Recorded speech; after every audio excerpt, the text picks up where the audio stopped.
은혜 받을 하나님의 말씀은 골로새서 3장 16절부터 17절 말씀입니다. 그리스도의 말씀이 너희 속에 풍성히 거하여 모든 지혜로 피차 가르치며 권면하고 시와 찬미와 신령한 노래를 부르며 마음에 감사함으로 하나님을 찬양하고 또 무엇을 하든지 말이나 일에나 다 주 예수의 이름으로 하고 그를 힘입어 하나님 아버지께 감사하라. 아멘. 풍성한 말씀이라는 제목으로 증거드리겠습니다. 기도하겠습니다. 하나님 아버지, 은혜와 사랑을 진심으로 감사합니다. 제약이 간영한 세상 가운데서도 저희들을 지키시고 구하시다가 오늘 또 변함없이 거룩한 성일에 저희들을 하나님의 성전으로 불러주시어서 주님 앞에 경배할 수 있게 하시니 감사합니다. 이 시간도 하늘문을 여시고 저희들의 경배를 연락하여 주시고 한량없는 은혜와 축복을 허락하여 주시어서 아버지 험악한 세상 아버지 믿음으로 주님 앞에 영광 돌리며 축복받으며 살아갈 수 있도록 은혜 베풀어 주시옵소서. 거룩하신 아버지 시간도 마음의 문을 활짝 열게 도와주시고 오직 하나님의 말씀을 믿음으로 받아서 아버지 순종함으로 30배, 60배, 100배의 계시를 할 수 있도록 은혜 베풀어 주시옵소서. 거룩하신 아버지 죄 몸된 교회가 심히 어려운 가운데 있사오니 자비를 베풀어 주시옵시고 할 수 없게 시험을 이기고 승리하여 다시 한번 전성을 향해서 아버지 소망 가운데 기쁨과 즐거움으로 힘차게 나아가는 그러한 교회가 될 수 있도록 역사해 주시옵소서. 아버지 우리에게 주신 이 재림 기업에 아버지 다시 한번 소망을 가지고 재림 기업의 번성을 위해서 더욱더 힘쓰고 애쓰는 그러한 저희들 될 수 있도록 축복해 주시고 주의 재림을 믿는데 더욱더 힘쓰고 애쓰는 저희들 될 수 있도록 성 말세의 영으로 사로잡아 주시옵소서. 거룩하신 아버지께서 이 시간도 심히 연약하고 부족한 것을 세우셨사오니 권세와 능력으로 함께해 주시옵시고 특별히 대은행을 부어주시어서 참으로 이 시간에 주의 택한 모인 백성들에게 하시고자 원하시는 말씀만을 태어날 수 있도록 은혜 베풀어 주시옵소서. 주님이 함께 하실 것을 믿사옵고 예수님 이름으로 감사하며 기도하옵나이다. 아멘. 성경에 보면은 그리스도의 말씀은 우리들의 생명이다 그렇게 기록하고 있습니다. 우리는 그의 말씀으로 지은 바 되었고 또 이제 그의 말씀으로 살고 있다 이렇게 말씀하고 있습니다. 그래서 마태복음 4장 4절에 보면은 예수께서 대답하여 가라사대 기록되었으되 사람이 떡으로만 살 것이 아니요 하나님의 입으로 나오는 모든 말씀으로 살 것이라 이렇게 말씀하고 있습니다. 우리 성도들은 하나님의 말씀을 떠나서는 살 수 없다고 우리가 굳게 믿고 살아야 하나님께 복을 받고 또 생명이 넘치는 것 같은 인생을 살게 될 줄로 믿습니다. 그리스도의 말씀으로 풍성하면 할수록 소망이 넘치고 또 기쁨과 즐거움이 넘치는 그런 신명나는 그 인생이 된다는 것을 우리는 이 시간에 깨달아야 될 줄로 믿습니다. 그래서 말씀 중심의 신앙생활을 하는 분들은 언제 어느 때 어떤 경우를 닥친다 할지라도 결코 쓰러지지 아니하고 꿋꿋하게 정말 오뚜기처럼 7번 넘어질지라도 8번째 일어나서 다시 천성을 향해서 주님을 바라보며 나아가게 될 줄로 믿습니다. 그러나 말씀을 떠나서 신앙생활 하는 사람들을 보면 아주 그렇게 방언을 받고 은사를 받고 난리를 치다가도 아니 몇 개월 있다 가보니까 가게에다가 그냥 뭐 나무 간선불하고 목닥치는 테이프를 틀어놨어요. 그게 왜 그러냐 하고 물어봤더니 자기 아들이 뭐 어쩌고 저쩌고 해가지고 불교에서 이렇게 은혜를 받았다나 그래서 자기도 불교로 넘어갔다 그런 얘기를 하더라고요. 정말 무서운 세상입니다. 악한 원수마귀가 얼마나 우리를 자꾸 흔드는지 모릅니다. 우리가 하나님을 믿으려고 하면 그 신앙을 뿌리째 뽑아버리려고 악한 원수마귀는 무섭게 흔들어대고 있습니다. 이럴 때 우리가 말씀에 깊이 뿌리를 내리는 그런 신앙을 가져야만이 정말 원수마귀에게 신앙이 흔들리지 않고 반석 위에 집을 짓는 것 같은 그와 같은 신앙이 될 수 있다. 그렇게 마태복음 7장에 말씀하고 있습니다.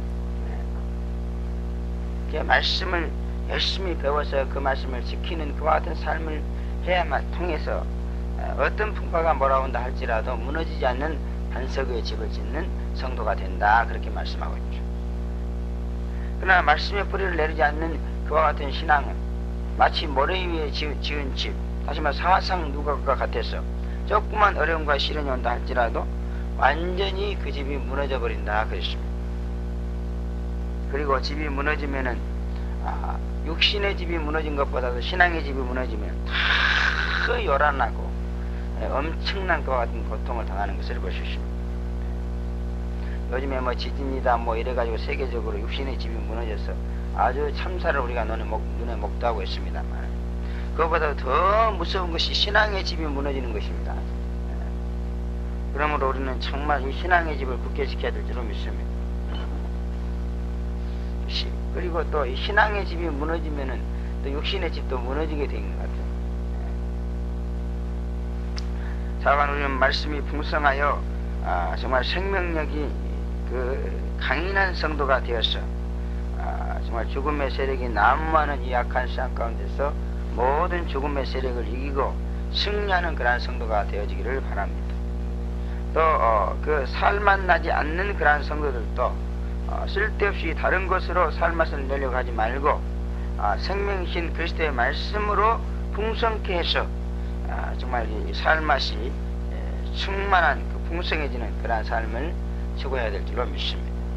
예수를 믿어도 참 항상 그 낙심과 사절과 시르에 빠져 있고 살고 싶지 않은 그런 사람들이 있어요. 맨날 죽고 싶단 말은 그냥 입버릇처럼 합니다. 그것은 말씀이 그 속에 풍성히 가지 못하기 때문에 그렇다 그 말이에요. 예수를 믿는 우리에게 인생을 살맛나게 신명나게 소망이 넘치게 해주는 것은 오직 성경 말씀뿐인 줄로 믿습니다. 열심히 여러분이 말씀을 듣고 읽고 가운데 기록한 것을 지킬 때에 여러분의 삶은 정말 생명력이 넘치는 그런 삶이 된다 그런 말입니다. 그리스도의 말씀이 풍성하다, 우리가 이 재림의 말씀까지를 포함해야만이 풍성해지는 것 같아요. 지금은 참 현실적으로 너무너무 어렵고 힘든 가운데 있을지라도 정말 살맛 나는 그러한 인생을 과거에 비해서 살고 있는 줄로 믿습니다. 그리스도의 말씀은 우리가 절대적으로 순종해야 될 그런 왕의 명령이다 하는 것입니다. 어명입니다. 그래서 성경 말씀은 내 기분이나 필요에 따라서 지켜도 되고 안 지켜도 되는 그런 말씀이 아니고, 안 지키게 되고 안 지키거나 불순종하게 되면은 거기에 대해서 준엄한 그런 심판이 따라오는 그런 법적이고 구속력 있는 그런 어명이다 그런 말이에요. 그러므로 우리는 그리스도의 말씀을 어명으로 받아들여서 절대적으로 순종하는 그와 같은 성도가 되어야 될 줄로 믿습니다. 그래야만이 그리스도의 말씀이 우리에게 풍성하게 된다 그런 말이에요. 말씀에 순종하지 않고 불순종하게 되면 자연히 우리 속에서 그리스도의 말씀이 이제 줄어들게 됩니다. 그래서 주님에 대한 지식이 줄어든다 그 말이에요. 그렇게 되면은 너무너무 우리가 혼란에 빠지게 되고 그 행동하고 또 무슨 일을 하는 데 있어서 큰 어려움을 겪게 된다 그런 말씀입니다. 그러므로 여러분들은 그리스도의 말씀은 어명인 것을 믿으시고 무슨 말씀이 주어지든지 절대적으로 순종하시기를 바랍니다. 그래서 여러분 속에 그리스도의 말씀이 풍성히 가해서 왕이신 주님께 자율적으로 그리고 능동적으로 순종하는 그와 같은 주의 종들이 되어야 될 줄로 믿습니다. 또 세 번째는 그리스도의 말씀은 선지자의 말씀이요 제사장의 말씀으로서 하나님과 교제하고 교통하며 하나님이 하나님의 뜻과 마음을 아는데 절대적인 말씀이다 그런 얘기입니다. 요한복음 14장 6절에 보면은 예수께서 가라사대 내가 곧 길이요 진리요 생명이니 나로 말미암지 않고는 아버지께로 올 자가 없느니라 이렇게 말씀했습니다. 그러므로 우리는 그리스도 예수 그리스도의 말씀으로만 우리가 이제 하나님 앞에 나아가서 그분과 교제하고 교통할 수 있게 되는 것이다 그런 말입니다. 그러므로 우리는 그리스도의 말씀을 그 선지자적인 말씀으로 또 대제사장의 말씀으로 받아서 그 주님의 말씀을 따라서 이제 하나님과 교통하고 교제하여 복을 받는 자가 되어야 될 줄로 믿습니다. 우리는 예수 그리스도의 공로로 하나님 아버지를 만나서 은혜 받고 복받는 그와 같은 신앙생활을 하고 있는 것입니다. 신앙생활 원리가 그렇게 돼 있다. 예수님께서 우리에게 직접 복을 주는 것이 아니고 우리에게 은혜와 복을 주시는 분은 하나님 아버지입니다. 근데 하나님 아버지한테 무조건 나간다고 복을 받는 게 아니고 무조건 나가면 받지도 않아요. 만나 주시지도 않습니다. 다시 말하면 예수 그리스도의 말씀, 그의 공로를 의지해서 하나님 앞에 나가야 하나님이 우리를 만나 주신다, 그런 말이에요. 신앙생활의 영적 원리가 이렇게 되어 있습니다. 그래서 우리가 기도할 때도 다 기도해 놓고 예수님의 이름으로 기도합니다, 이렇게 기도를 마치죠. 그래서 기도도 우리가 기도하는 건 뭐냐면 하나님 앞에 말씀을 드리는 것이죠. 하나님의 영광을 위해서 또 우리의 삶에 필요한 것을 구하는 것이 바로 기도입니다. 그런데 이런 기도도 예수의 이름으로 하지 않으면 하나님께서 응답해 주지 않는다는 것입니다. 그렇기 때문에 우리가 하나님 아버지 앞에 나아가서 그에게 은혜와 축복을 받으려면 철저하게 그리스도의 말씀에 순종해서 그의 공로를 의지하여 나아가야 된다는 것이다, 그런 말이에요. 요즘 열심히 기도하고 하나님께 은혜와 복을 받기 원하는 성도들이 교회 안에 많이 있습니다. 그런데 이상하게 그들의 뜻대로 잘 되지 않는 것을 우리는 볼 수 있어요. 예수 믿는 성도라면 다 교회에 나와서 하나님 아버지와 교통하고 교제하기를 바랍니다. 하나님의 사랑받기를 원하고 기도의 응답받기를 원하고 하나님의 축복받기를 원합니다. 그런데 이상하게 잘 안 되거든요. 그게 왜 안 되느냐? 바로 그들 안에 그리스도의 말씀이 풍성하지 못하기 때문에 그래서 안 된다, 그런 말. 여기서 그리스도의 말씀이 너희 속에 풍성히 거하여 이렇게 말했는데 왜 그리스도의 말씀이라고 했는가, 그 이유를 알아야 돼. 그리스도란 말은 왕이란 말이고 선자란 말이고 대제사장이란 말, 그런 말입니다. 한국어로 말하면 그리스도라는 말을 한국어로 번역을 하면은 왕이다, 선지자다, 제사장이다, 그런 뜻을 가지고 있어요. 그러므로 그리스도의 말씀이다 그러면은 왕의 말씀이다, 그런 뜻이고 또 선지자의 말씀이다, 그런 뜻이고 제사장의 말씀이다, 그런 뜻이란 말이에요. 그럼 선지자가 뭐 하는 사람입니까? 하나님의 백성들에게 하나님의 뜻을 알리는 사람이 선지자입니다. 그렇기 때문에 그리스도의 말씀이다 그러면은 선지자의 말씀이다, 이런 뜻으로서 그 하나님의 뜻을 알 수 있게 해주는 말씀이다, 그런 말입니다. 그리고 또 제사장이다, 제사장의 말씀이다 하는 말은 제사장은 하나님의 백성과 하나님을 서로 화목시켜 주고 또 교제하고 교통하게 해주는 그런 역할을 하는 사람이 바로 제사장이랍니다. 그렇기 때문에 제사장의 말씀이다 하는 말은 이렇게 하나님을 알게 해주고 하나님과 교통하고 교제해주고 하나님의 축복을 받게 해주는 그런 말씀이다, 그런 얘기예요. 그렇기 때문에 우리가 뭔가 하나님과 교통하고 교제하며 기도의 응답을 받고 하나님에게 축복을 받으려고 열심히 노력하면서 기도하고 하는데도 그게 잘 안 되는 것은 바로 이렇게 그리스도의 말씀을 갖다가 이제 외면하기 때문에 그렇다, 그런 얘기입니다. 여기 보면 그리스도의 말씀이 어떻게 하라고요? 풍성히 너희 속에 거해야 된다, 그랬습니다.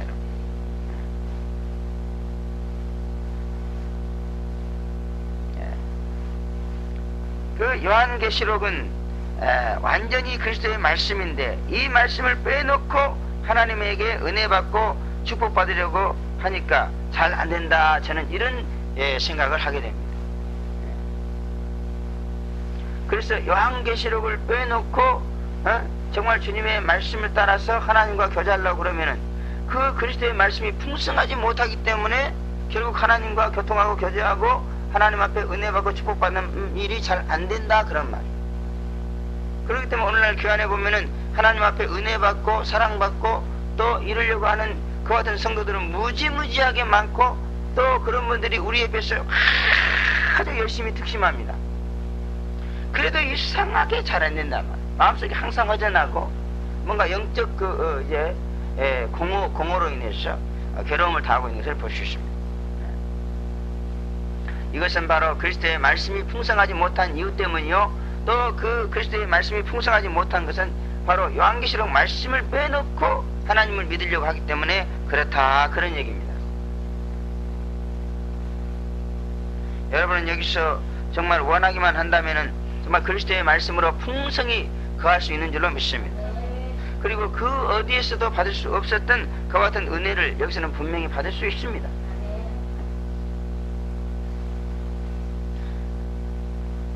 우리가 참 그런 은혜를 정말 기가 막히게 엄청나게 받고 지금 살아왔는데 요즘에 이상하게 돼가지고 참 그 은혜가 참 이렇게 소멸되고 있는 그런 가운데 있습니다만 조금만 더 참으면은 그런 은혜가 또 쏟아지게 될 줄로 믿습니다. 온 교회가 영이 같아져야 돼요. 그래야 그런 말씀이 그냥 쏟아지는 줄로 믿습니다. 그리스도의 말씀이 풍성하게 쏟아지는 줄로 믿습니다. 근데 이 영이라는 것이 한번 이렇게 비틀어지면요 다시 그것이 조종돼 가지고 바로 되는 데는 상당히 그 어떤 기간이 필요한 것 같아요. 쉽게 되지 않는 것 같습니다.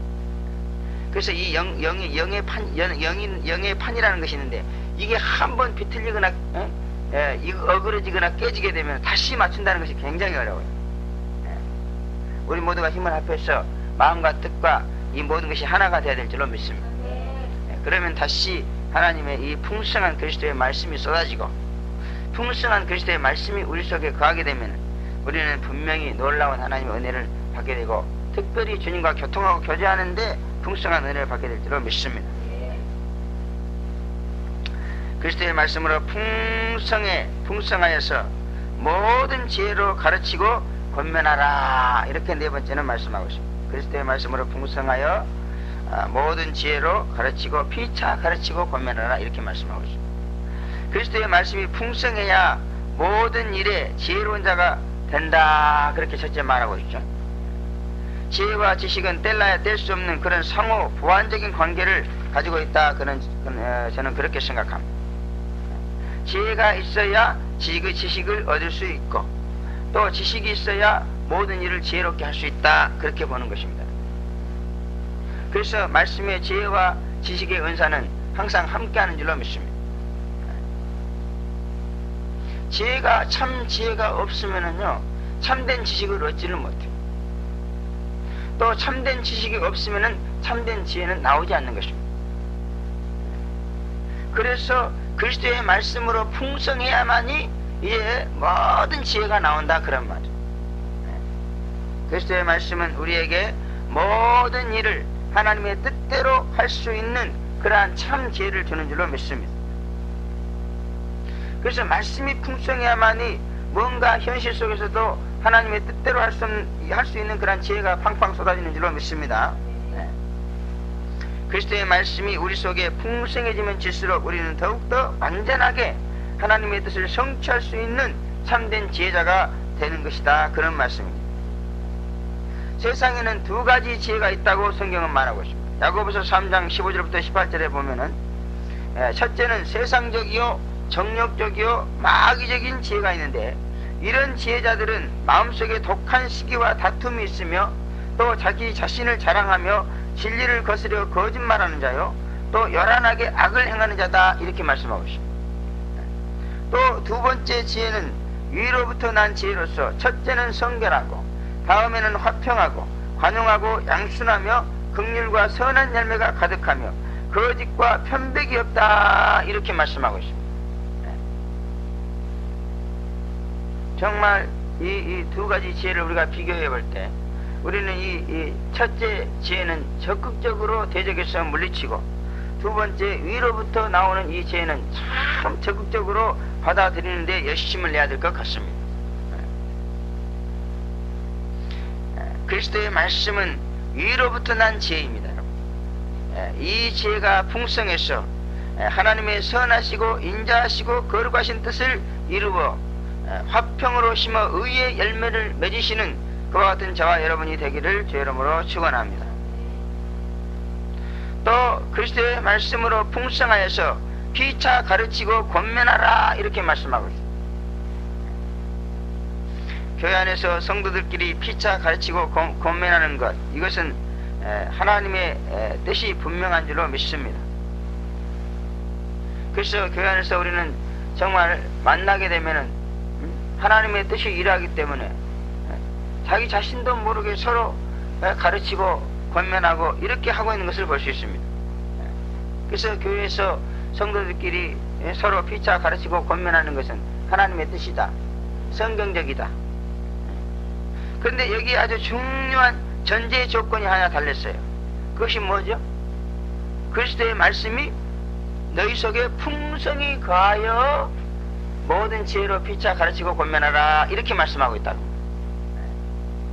그래서 교회 안에서 우리가 만나면 서로 피차 가르치고 권면해야 되는데 그 전제 조건이 뭐냐 그러면 그리스도의 말씀이 풍성히 거하는 것이다, 그런 말이에요. 이 전제 조건을 무시하고 말씀도 잘 알지 못하면서 가르치고 권면하는 데서 이제 교회의 불행이 시작된다, 그렇게 볼 수 있습니다. 그러면 여러분, 아무리 성경에서 피차 가르치고 권면하라고 했고 또 이제 교회 안에 와서 성도들을 만나면 가르치고 권면해주고 싶을지라도 자기 자신이 그리스도의 말씀으로 풍성하지 못하면은 이 일은 자제돼야 될 줄로 믿습니다. 정말 조심스럽게 신중하게 절제돼야 될 줄로 믿습니다. 아이고, 우리 교회는 별로 크지도 않는 교회가 아주 어디서 똑똑하고 잘난 사람만 오는가 봐요. 아주 오면은요 가르침 받으려고 하는 사람은 아무도 없어. 아주 목사부터 시작해가지고 자기가 다 가르치려고. 지독하다. 더군다나 새카만 말씀도 알지 못하는 평신도들이 목사부터 시작하고 주회장들을 다 가르치려고 합니다. 그러다가 지금 우리 교회가 벼락을 맞아가지고 큰 불행에 처해 있습니다. 그러므로 이 문제를 철저하게 여러분들이 인식하고 회개해야 될 줄로 믿습니다. 저도 정말 이 말씀을 왜 주셨나 하고 설교 준비하면서 많이 회개했습니다. 그동안에 그리스도의 말씀이 풍성하지도 못한 그런 사람들을 내세워서 가르치라고 했던 것, 이것이 정말 내가 큰 실수를 한 것, 잘못을 범한 것. 피차 가르치고 권면해야 되지만은 그러나 아무나 하는 게 아니다. 적어도 성경 66권을 잘 아는 사람이 해야 되는 거다. 그동안에 알지도 못하는 사람들 세워서 설교시키고 뭐 강의시키고, 이게 전부 다 제가 너무너무 이번에 이 말씀을 들으면서 회개했습니다. 그래서 앞으로는 정말 이 가르치고 권면하는 일을 철저하게, 아주 없으면 못하더라도 그리스도의 말씀이 풍성한 사람에게만 시켜야 되겠다. 그리고 이 성도들도 가만히 보면 별로 성경도 모르면서 그냥 막 가르치려고 설쳐요. 그냥 사석에서도 보면. 여러분, 남 가르치고 권면하는 거, 그거 정말 함부로 할 게 아닙니다, 여러분. 그거 잘못하는 사람을 향해서 말해요. 예수님께서 뭐라고 그랬어요? 소경이 소경을 가르치면 둘 다 구덩이에 빠진다 그랬습니다. 그건 뭘 말이야? 함부로 가르치지 말란 말이에요. 알지도 못하면서 가르친다고 나도. 원래 사람들이란 게 교만해가지고요, 남에게 배우는 것보다도 남을 가르치는 걸 좋아합니다. 그러나 예수 믿는 사람은 그래서는 안 돼요. 예수 믿는 사람은 철저하게 항상 어디 갔든지 배우는 자세를 하고 다녀야 됩니다.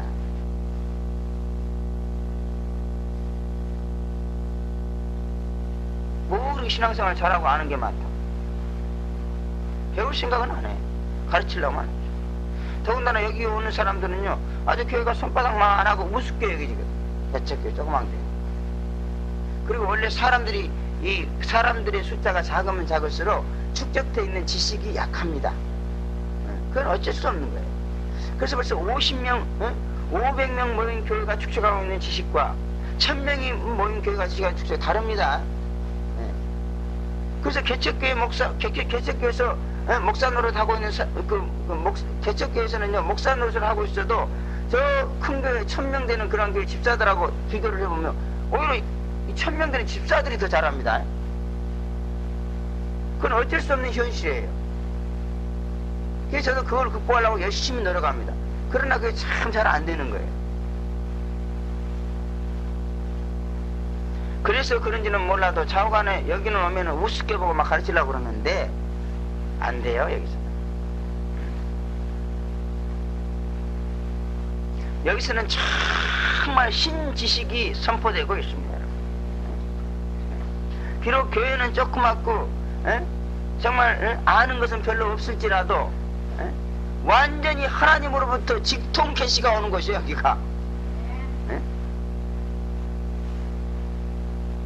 그래서 여기서는 성경도 성령님을 교수로 모시고 배우는 것입니다. 그런 시시한 주석가들한테 배우는 게 아니에요. 내가 신학 공부를 10년 하면서 이 세상에 나와 있는 주석이라는 주석은 다 읽어본 사람. 그거 답답합니다. 읽어봤자. 아주 영만 죽는 거예요. 그냥 생명이 없어. 여기는 성령을 모시고 성경을 배우는 것입니다. 최고의 신지식이 쏟아지는 것이요. 환란 시대의 교회가 어떻게 경영되는가 다시 예언하는 말씀을 배우는 것이요. 그러므로 다른 데서 교수 아니라 총회장을 했어도 여기 오면은 다시 배워야 돼요. 근데 사람들이 얼마나 교만하지만 무조건 여기 오면 가르치려고 그래. 우리한테 배우려고 하는 게 아니에요. 그래서 저는 이 설교 말씀을 들으면서 준비하면서 그걸 철저하게 가슴에다 또 못을 박았습니다. 앞으로 나를 가르치려고 하는 사람은 어떤 사람이라도 용납하지 않으리라. 아주 안되면 주먹으로 싸대기를 쳐버리고 내가 감옥에 가는 한이 있어도 나를 가르치려고 하는 자는 용납하지 않는다.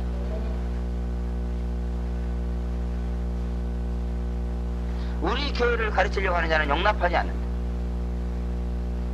우리 교회는 비록 작을지라도 다른 교회에 배울 게 없습니다. 오히려 그들을 가르쳐야 될 사람들이에요. 잘 알지도 못하면서 가르치고 권면하는 그러한 행위 때문에 우리 교회뿐만 아니라 오늘날 이 현대 교회들이 얼마나 비참한 상태에 빠져 있는가를 우리는 예수님의 눈을 빌려서 보아야 될 줄로 믿습니다. 잘못 가르치면서도 그것을 모르고 있다고 말이에요. 예수님 당시에도 그랬어요.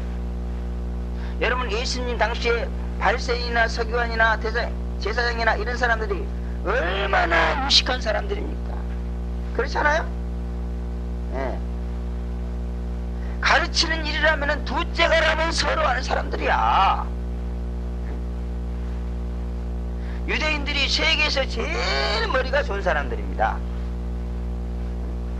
그런 사람들이 하나님에 대해서 가르치고 있는 거예요.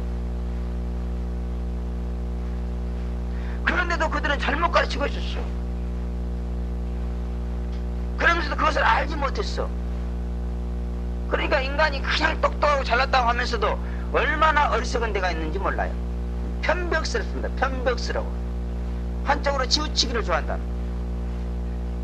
그러니까 예수님이 그들을 향해서 소경이 소경을 인도하면 둘 다 구덩이에 빠진다. 그들을 향해서 말씀하신 거예요. 네?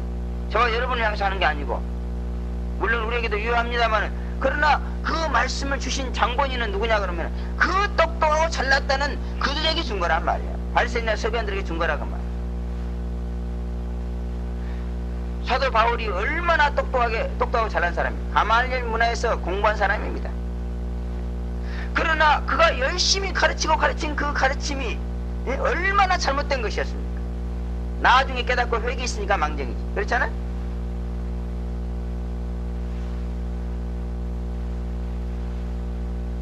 우리는 아무리 가르치고 싶고 권면하고 싶어도 말씀을 풍성히 모른다면 우리가 이것을 자제해야 될 줄로 믿습니다. 저도요, 과거에 이 글씨의 말씀, 다시 말하면 요한계시록의 말씀을 몰랐을 때는요, 아주 가르치는데 굉장한 열의가 있는 사람. 한번 붙잡으면 2시간이고 3시간이고 안 놔준다니까. 그래서 사람들이 저한테 뭐 물으러 왔다가 아주 질려가지고 가고, 질려가지고. 청산유수로 나옵니다. 창세부터 요한계시록 몰랐으니까 유다까지. 얼마나 남을 가르치고자 하는 그 의지가 강한지요, 말로도 할 수가 없었어요. 그래서 사람들하고 뭐 다방이고 어디고 만나서 2시간, 3시간, 5시간, 6시간 밤새도록 얘기하고 이랬어요. 제가 남을 가르쳐주기를 그렇게 좋아했어. 참 지금 생각해보면 진짜 저주받을 짓을 했다, 그렇게 생각돼요. 제가 지금은 너무너무 무서워합니다. 내가 여러분들을 가르치고 권면하는, 특별히 권면하는 일, 성경 가르치는 것이야 뭐 어느 정도 아니까 제가 자신 있게 가르칠 수 있습니다만, 권면하는 일, 어떻게 살아라, 이렇게 해라, 권면할, 이거는 정말 정말 두려워합니다. 나는 그걸 정말 정말 하기 싫어합니다. 어쩔 수 없으니까 하지. 근데 성경 가르치는 것은 모르니까 안 하면서, 권면하는 일은 자우지간에 자기 고집, 자기 생각대로 모든 사람이 다 그렇게 되기를 바라고 있어. 움직이기를 바라고 있어. 조심해야 됩니다. 이것이 교회 안에서 엄청난 반목을 일으킵니다. 질시를 가져옵니다. 갈등을 가져옵니다. 그래서 교회 안에서 반목과 질시와 갈등이 만연되어 있는 것은 전부 다 이렇게 잘못 가르치는 데서 오는 것이다, 그 말. 잘못 권면하는 데서, 잘못 가르치려고 하는 데서 오는 것이다, 그런 얘기입니다, 여러분. 저도 해보면요, 잘 가르쳐가지고 그 사람이 하나님의 뜻대로 은혜 받고 이러면 저하고 정말 사이가 좋아집니다. 그러나 조금 잘못 가르쳐가지고 잘못돼봐요, 금방 반목이 생겨. 목사인데도 금방 혐의를 품고 막 미워하고 그래요. 어쩔 수 없습니다, 이거는. 그러므로 여러분, 제발 다른 사람을 가르치려고 하지 마세요. 여러분 자신이나 잘 가르쳐. 가르친 일은 함부로 아무나 하는 게 아니란 말. 그리스도의 말씀으로 풍성한 자가 하는 거다, 그 말. 제발 이 일에 조심하기를 두 손 모아 간절히 간곡히 부탁합니다, 여러분. 하지 마세요. 함부로 하다 큰일 납니다. 아주 목사도 가르치려고 한다니까. 제가 목사 가르치려고 하다가 축복받는 사람은 아무도 못 봤어. 왜? 목사는 잘 가르칠 수가 없어요. 목사는 기름 부은 인간입니다, 여러분. 묘한 인생을 사는 사람이에요. 그러면 함부로 가르칠 수가 없는 겁니다. 판단할 수도 없어요. 나도 많은 목사를 상대하고 삽니다만 똑같은 목사라도 함부로 얘기 못합니다. 기름 부은 인간으로서 특별한 인생을 살기 때문에 이해를 못해요. 정말 깊이 깊이 사귀고 깊이 깊이 얘기해보지 않으면 그의 인생에 대해서 권면할 수가 없어요. 또 목사는 기름 부은 인간이기 때문에 하나님이 자기만 권면하기를 원하는 거예요. 그래서 다른 사람이 목사를 권면하는 일을 너무너무 싫어해, 하나님께서.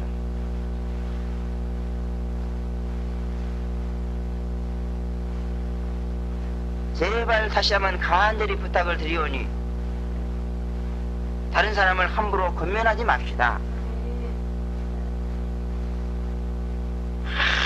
하나님의 섭리가 얼마나 복잡한지 보세요.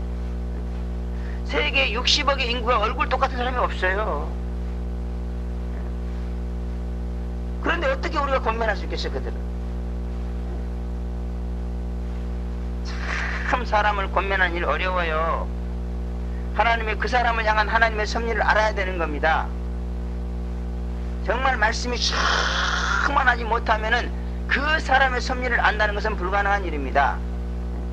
기도해가지고 환상 받았다고, 은사 받았다고, 그것 가지고 되지 않아요. 말씀이 충만해야만이 비로소 하나님의 섭리를 알 수 있는 겁니다. 그래서 권면할 수 있는 것입니다, 여러분. 잘 알지도 못하면서 가르치고 권면하는 그와 같은 미련한 행위는 주님의 말씀과 섭리를 거역하는 것이요, 또 자신과 형제를 심한 불행에 빠뜨리는 것이라는 것을 이 시간에 꼭 기억해 주시기 바랍니다. 잘못 가르치면 한마디로 말해서 저주받게 되는 겁니다. 잘못된 권면은 그 사람으로 하여금 저주받게 만드는 겁니다, 여러분. 그래서 저는 여기서도 그런 걸 여러 번 봤어요. 가서 그냥 계속 가르치고 권면하는더니 잘못됐나 봐요. 그 사람이 하나님의 축복받는 게 아니라 저주를 받더라고. 그런데도 회개할 줄 몰라요. 안 됩니다, 여러분. 고라는 사람이요, 아주 영리하고 똑똑하고 잘난 사람입니다. 하나님과 교통하기도 하고 또 성경 지식도 많은 사람입니다. 그런데 250명의 족장을 잘못 가르쳐가지고요, 모세를 대적했습니다. 그 결과 어떻게 됐죠? 자신을 버려서 그 생떼 같은 잘나고 똑똑한 250명의 족장들이 한순간에 지하 불속으로 들어가 버렸어요. 얼마나 큰 불행입니까 이스라엘? 여기서도 아주 쓸만한 일꾼들이요, 그 잘못 가르치는 권면 때문에 순간에 타락해가지고 마귀시키게 되어버렸어. 정말 불행한 일이에요. 고라 때문에 이스라엘이 얼마나 불행하게 됐어. 지도자가 없어져 버렸어.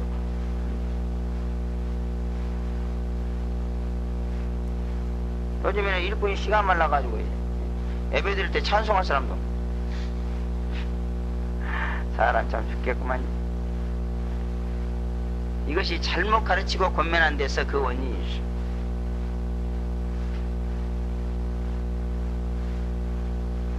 있어. 제발 좀 저를 본받아서 가르친 일에 조심합시다. 내가 언제 여러분을 붙잡고 막 이래라 저래라 막 간섭하고 난리치고 그런 거 봤어요? 항상 제가 여러분을 권면할 때 조심하는 거 보셨죠? 그죠? 심사숙고하는 거 보셨죠?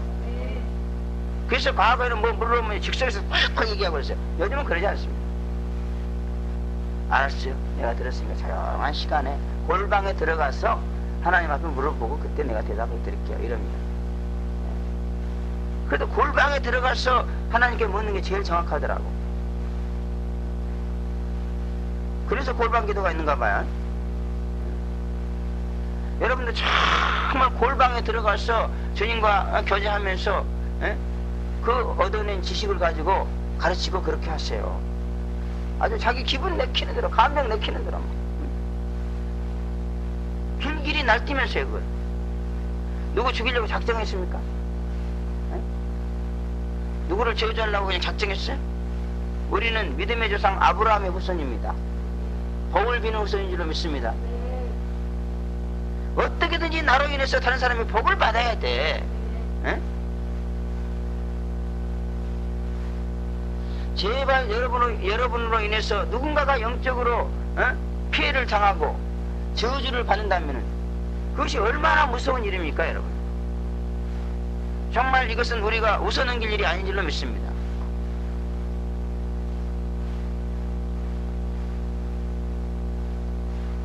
또 그리스도의 말씀에 풍성히 가하여 시와 찬미와 신령한 노래를 부르며 감사함으로 하나님께 찬양하라 그랬습니다. 찬송과 가사 내용이 비성경적이라 그 문제가 되고 있는데 이런 점이 시정됐으면 좋겠다 하는 그런 말씀인 줄로 믿습니다. 또 신령한 노래라는 것은 형식이나 격식에 얽매이지 않고 자유롭게 하나님을 찬양하고 찬미하는 그런 찬송하는 노래로서 그리스도의 말씀이 풍성해 할 수 있는 그런 노래다 그런 말이에요. 신령한 노래는 결국 하나님의 말씀과 주님의 구속사역을 노래하는 것이라고 할 수 있습니다. 여러분. 그리스도의 말씀이 풍성하게 거해서 신령한 노래를 부름으로 말미암아서 주님의 도움을 적극적으로 받아낼 수 있는 그와 같은 여러분이 되시기를 바랍니다. 여러분의 말씀의 지식이 풍족하면은요 신령한 노래라는 게 나와요.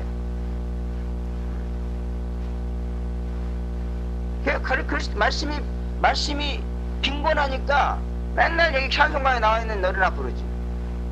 그러나 진짜 말씀이 풍성해지면은 다시 말하면 형식과 격식에 얽매이지 않고 자유자재로 자기가 시를 만들어서 이렇게 노래를 부르는 그런 신령한 노래가 나온다 그러면 이게 신령한 노래입니다.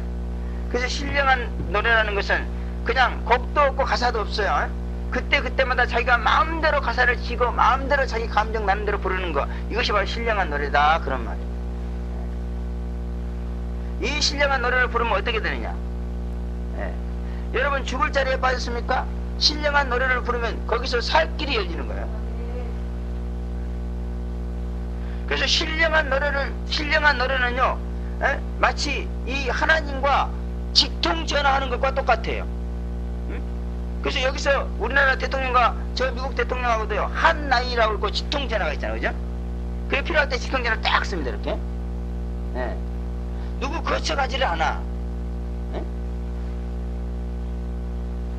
신령한 노래를 부르지 못한 사람은요 누군가를 거쳐야 돼, 이렇게. 여기서 신령한 노래를 부르지 못한 사람이 기도를 하잖아요. 이 기도가 하늘까지 올라가는데요 엄청난 시련과 역경을 겪으면서 올라갑니다. 또 응답이 오는 데도 마찬가지야. 그래서 다니엘과 같은 그런 훌륭한 주의 종이 기도를 했는데도 응답이요 하늘에서 여기까지 오는데 15일 걸렸다 그랬습니다. 왜? 악한 마귀가 방해했기 때문에. 근데 신령한 노래를 부르면 보호자하고 직접 통해버려 그냥. 예? 예. 직통전화야. 그래서 신령한 노래가 좋은 거예요. 신령한 노래 괜히 부르는 게 아닙니다. 그래서 저도 기도할 때 뭐 방언으로 기도하고 뭐 기도도 이 연기가 찜찜합니다. 그러나 신령한 노래가 일단 탁 터졌다면은 그냥 보좌가 딱 다이렉트 들어 보입니다. 할렐루야. 연기가 확 열립니다. 신령한 노래라는 것은 또 뭐냐 그러면요, 아주 심금을 울리고 가슴을 울리는 노래예요. 쉽게 말하면. 그래서 이 신령한 노래는 아주 하나님의 심금을 울리는 노래야. 그러니까 세상에서 다 이렇게 많은 사람들이 기도하고 있어. 심금을 울리는 그 소리가 들리면 더 싹 볼 거 아니겠죠? 그런 것 같은 것입니다, 여러분. 그래서 신령한 노래는 아주 감동적입니다. 그러나 육신의 사람한테는 아주 듣기 싫은 노래예요. 그리스도의 말씀으로 풍성해서 신령한 노래를 부르시기 바랍니다. 그래서 아무리 하나님과 항상 직통으로 통하는 그와 같은 은혜를 받으시기 바랍니다. 제가 기도하는 자리도 많이 쫓아다니고 그랬습니다만 이 신령한 노래 부르는 거 별로 못 봤어요. 신령한 노래를 부른다고 사람들이 얘기하고 그런 걸 제가 들었습니다만 그런 사람들이 참 흔치 않아요. 그러나 이 교회에서는 조금만 노력하면 금방 신령한 노래를 부르게 되는 줄로 믿습니다. 하기야 그래도 뭐 아직까지 신령한 노래를 부르는 사람은 한 30명밖에 없습니다만 또 그리스도의 말씀에 풍성하여서 무슨 말이나 일에나 주 예수 이름으로 하라 그렇게 말씀하고 있습니다. 무슨 말이든지 예수님처럼 하라 그런 말씀이죠. 마태복음 12장 36절에 보면은 내가 너희에게 이르노니 사람이 무슨 무익한 말을 하든지 심판날에 이에 대해서 신문을 받으리니 내 말로 의롭다함을 받고 내 말로 정죄를 받으리라 이렇게 말씀하고 있습니다. 그리스도의 말씀으로 풍성하여서 대연행을 받으심으로 오직 주님의 말씀만 대변하는 그와 같은 성도가 되라 그런 말씀인 줄로 믿습니다. 말에 실수가 없으면 온전한 자다 그렇게 야고보서에 말씀하고 있습니다. 그러므로 무슨 말이나 주 예수의 이름으로만 할 수 있게 된다면 그 사람은 신부단장이 다 되었다 그렇게 볼 수 있습니다. 말이 이렇게 중요합니다. 여러분 말 함부로 하지 마세요. 여러분이 하신 말은 모두가 다 영원한 하나님의 녹음기에 기록이 돼가지고 녹음이 돼가지고 심판날에 거기에 대해서 신문을 받는다고 하죠. 무익한 말을 했습니까? 그때 주님 앞에 와서 당신 왜 이런 말을 했지? 이렇게 얘기한다고 정죄를 받는다고 했습니다. 그러므로 우리는 날마다 말 잘못한 거 밤에 회개하고 자야 될 줄로 믿습니다. 너무너무 말로 범하는 죄에 대해서 우리가 참 무관심한 것 같아요. 그죠? 그러나 결코 하나님은 여러분의 말에 대해서 무관심하지 않다고 말이에요. 여기 보세요. 무슨 무익한 말을 하든지 심판날에 이에 대해서 신문한다 그랬잖아요. 여러분은 아무 책임감 없이 함부로 말했을지라도 주님께서는 그 말을 다 기록하고 있어요. 녹음하고 있습니다. 그래가지고 여러분이 오면은요 녹음기를 디스플레이 해가지고 다 여러분한테 들려주는 거예요. 그렇기 때문에 여러분 말 잘못한 거 철저하게 회개하면서 살아야 돼요. 네. 제가 그 전에 말을 그냥 억세게 잘못하고 막 이랬는데 주일날 교회 갔다 와가지고요 방에 와서 깜빡 졸았어요. 근데 그때 다 그렇게 환상을 봤는데 내 입에서 철사 같은 게요 쫙 나가다. 그래가지고 그걸 너무너무 제가 회개했습니다. 그래가지고 내 말 때문에 아주 상처받아가지고 고통당하는 그런 사람과 내가 화해했던 그런 경험이 있습니다. 말 조심하세요. 또 무슨 일을 하든지 주님처럼 하라 그런 말씀입니다. 우리가 성경을 배우는 목적도 주님처럼 하나님의 일을 하기 위한 것입니다. 하나님의 일을 잘 하려면 성경을 열심히 배워야 합니다. 성경을 모르고는 주의 일을 잘할 수가 없다 그런 말씀입니다. 열심히 성경을 배워서 그리스도의 말씀이 풍성해서 무슨 일을 하든지 주님처럼 하나님의 뜻대로 하시는 그와 같은 성도가 되어서 주님의 동역자가 되시기를 바랍니다. 마지막으로 그리스도의 말씀이 풍성하여 하나님께 감사하라 이렇게 말씀하고 있습니다. 시편 50편 23절 보면은 감사로 제사를 드리는 자가 나를 영화롭게 하나니 그 행위를 옳게 하는 자에게 내가 하나님의 구원을 보이리라 이렇게 말씀하고 있습니다. 여기서 행위를 옳게 한다는 것은 감사 잘못한 행위를 바르게 한다. 그래서 감사한다. 그럼 감사하는 자가 되라 그랬죠. 하나님은 감사하는 자에게 은혜와 축복을 주시는 분이다. 그런 말씀인 것입니다. 성도들이 하나님께 감사치 못함으로 인해서 첫사랑을 잃어버리고 하나님께 버림을 받게 되는데 감사치 못하는 것은 말씀이 풍성하지 못하기 때문이다. 그렇게 지적하고 있습니다. 말씀은 우리가 무엇 때문에 하나님께 감사해야 되는가 하는 것을 가르쳐 줍니다. 그래서 말씀이 풍성하게 되면은 받은 그 은혜가 무엇인가를 풍성하게 알게 되고 우리는 저절로 하나님 앞에 감사드릴 수 있는 그런 자가 되는 줄로 믿습니다. 그래서 여러분 성경을 열심히 읽어야 하나님 앞에 감사할 수 있습니다. 성경을 열심히 읽고 들어야만이 우리가 하나님 앞에 받은 은혜가 무엇인가를 깨달을 수 있다 그 말이에요.